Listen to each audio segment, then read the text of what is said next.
একটা মেয়েকে জিজ্ঞেস করা হয়েছিল, বিয়ের আগের আর পরের মধ্যে পার্থক্য কী?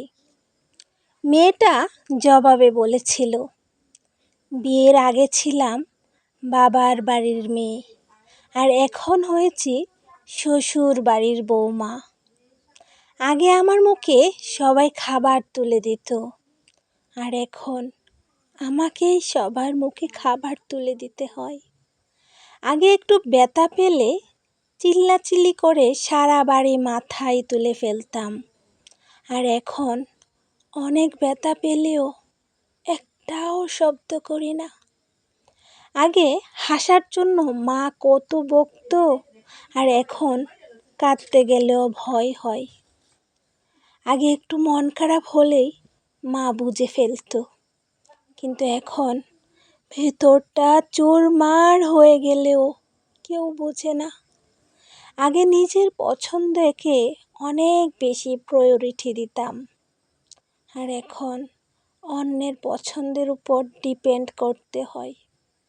আগে প্রচুর ঘুরতে ভালো লাগতো, আর এখন একটু সময় বিশ্রাম নিতে পারলেই খুশি। আগে গান গাইতাম, কবিতা লিখতাম, কবিতা আবৃত্তি করতাম, কিন্তু এখন কথা বলতে গেলেও হিসেব করে বলি।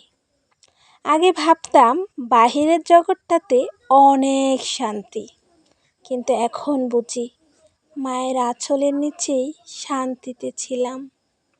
আগে ইচ্ছে করলেই মাকে হুটহাট জড়িয়ে ধরা যেত, আর এখন জড়িয়ে ধরতে ইচ্ছে করলেও অনেক দিন অপেক্ষা করতে হয়। এটাই মেয়েদের বিয়ের আগের এবং বিয়ের পরের জীবন। হ্যালো এভরিওয়ান, আসসালামু আলাইকুম। Welcome back to my another new blog. This is Shatarupa's blogs and cooking পেজে নতুন একটা ভিডিওতে আপনাদের সবাইকে আরও একবার ওয়েলকাম করছি। আশা করছি সবাই ভালো আছেন এবং সুস্থ আছেন। আমিও আলহামদুলিল্লাহ মোটামুটি ভালো আছি। তো দেখুন, আজকে আমি কিন্তু ভুনা খিচুড়ি রান্না করেছি আর মুরগির মাংস রান্না করেছি। রান্নাটা কেমন হলো প্লিজ কমেন্ট করে জানাবেন।